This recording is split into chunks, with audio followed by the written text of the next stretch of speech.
Endless working hours हो या boss के टॉर्चर से लेकर मेंटल हैरेसमेंट तक, आजकल most of the Indians depression या एंजाइटी का शिकार हो रहे हैं सिर्फ और सिर्फ अपने काम की वजह से।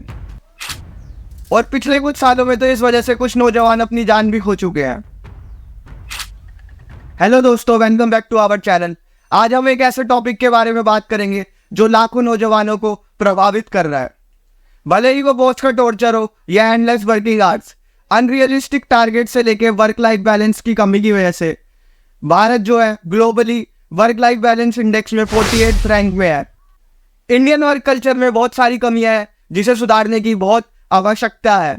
तो आइए इस वीडियो में बात करते हैं ये so called toxic work culture क्यों कायम है और इसका एम्प्लॉयज पर क्या प्रभाव पड़ रहा है और इसे सुधारने के लिए हम क्या कर सकते हैं। तो सब में पहले बात करते हैं ऐसे टॉक्सिक वर्क कल्चर की पहचान क्या है। Excessive working hours. ऐसी ऑर्गेनाइजेशंस में एम्प्लॉयज को पूरे वीक काम करवाने के बाद भी ऑफिस पे बुलाया जाता है बिजनेस रिक्वायरमेंट कहकर। उन्हें उनकी शिफ्ट स्ट्रेच करने को बोला जाता है, उनको एंड मोमेंट्स पे प्रोजेक्ट दे दिए जाते हैं क्लाइंट रिक्वायरमेंट्स बोल के, और उन्हें इस ओवर टाइम के लिए पे भी नहीं किया जाता। Unrealistic expectations.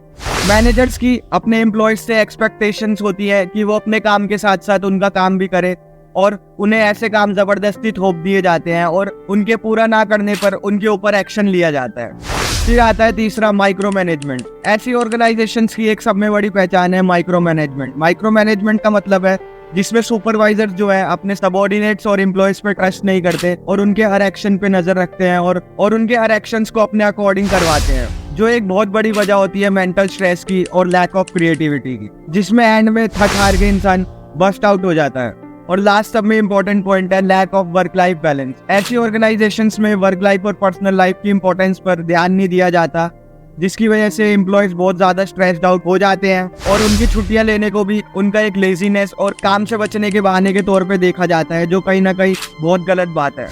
अब एक सवाल आता है, इतना सब जानने के बाद भी ये कल्चर क्यों चलता आ रहा है?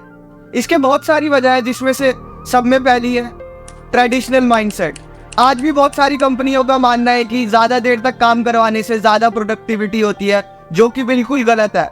Most of the European countries में वर्किंग आवर्स कम है, जिसकी वजह से एम्प्लॉय खुशी खुशी काम करता है और ज्यादा काम करता है। दूसरी वजह है fear of losing job. Most of the employees अपनी आवाज नहीं उठाते क्योंकि उन्हें पता है इंडियन मार्केट में जॉब्स की कमी है, अगर वो कुछ आवाज उठाएंगे तो उन्हें ऑफिस से निकाल दिया जाएगा, जो कि बिल्कुल गलत है।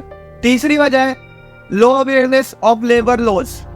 मोस्ट ऑफ द एम्प्लॉयज को अपने राइट्स और लेबर लॉज के बारे में पता ही नहीं होता, जिस वजह से वो आवाज ही नहीं उठाते और साइलेंटली काम करते रहते हैं और इससे एक्सप्लॉयटेशन को सहते रहते हैं, जिसका इफेक्ट फिर उनकी मेंटल हेल्थ पे पड़ता है और वो डिप्रेशन और एंजाइटी का शिकार हो जाते हैं।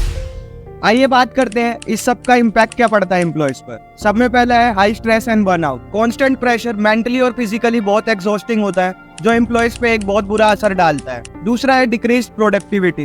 थका हुआ और डिमोटिवेट एम्प्लॉय एक लेस प्रोडक्टिव एसेट होता है in comparison to happy employee, जिसकी वजह से उनकी गलतियां करने के चांस भी बढ़ जाते हैं। Poor mental health. Most of the Indians anxiety और डिप्रेशन का शिकार है, जिसकी वजह है ऑफिस में फेस करने वाला स्ट्रेस और बॉस और मेंटल टॉर्चर।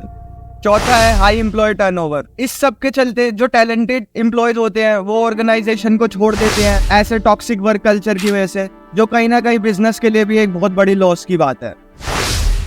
अब बात करते हैं हम इस साइकिल को कैसे ब्रेक कर सकते हैं। तो इसमें बहुत सारी चीजें हैं, जिसमें से सब में पहले है एनकरेज ओपन कम्युनिकेशन। मैनेजर्स और लीडर्स को अपने एम्प्लॉयज के साथ एक अच्छा बॉन्ड बनाने की जरूरत है, ताकि अगर कोई चैलेंज फेस करता है एम्प्लॉय तो वो अपने मैनेजर से खुल के बात कर सके बिना किसी डर के, जो most of the Indian companies में नहीं फॉलो होता। उनको अगर कोई एम्प्लॉय को कोई चैलेंज भी आता है तो वो डर के मारे नहीं बोलता, क्योंकि उसे डर होता है कि इससे शायद उसकी गलत इंप्रेशन पड़ेगा और या वो अपनी जॉब भी हो सकता है। फिर आता है fair compensation and working hours. Most of the Indian companies में जो आज भी पे स्केल है मौजूदा महंगाई के हिसाब से बहुत कम है, तो इस पे भी ध्यान देने की बहुत ज्यादा जरूरत है और एम्प्लॉयज को उनके काम के अकॉर्डिंगली फेयरली पे करना चाहिए कंपनियों को, ताकि वो हैप्पीली काम कर सके। फिर आता है implement employee support programmes. Globally most of the companies में मेंटल हेल्थ प्रोग्राम्स रन किए जाते हैं, जिसमें लोगों की एक कमेटी होती है जिनका काम होता है अगर किसी एम्प्लॉय को काम के तनाव की वजह से मेंटल प्रॉब्लम्स का फेस करना पड़ रहा है, लाइक डिप्रेशन और एंजाइटी, तो वो उसकी काउंसलिंग करते हैं और उसको हेल्प करते हैं। तो मेरा मानना है कि इंडियन कंपनीज में भी सेम इनिशिएटिव लेना चाहिए, एम्प्लॉय की मेंटल हेल्थ को सब में ऊपर रखना चाहिए। Educate about work life and personal life balance. मेरा मानना ये है लीडर्स एंड मैनेजर्स को work life and personal life में बैलेंस की इंपॉर्टेंस पता होनी चाहिए, ताकि वो अपने एम्प्लॉय को उस अकॉर्डिंगली ट्रीट करें और उनकी मेंटल हेल्थ को सब में ज्यादा प्रायोरिटी दें। होप सो ये वीडियो आपको अच्छी लगी होगी। For more informative videos channel को लाइक एंड सब्सक्राइब करना ना भूलिए।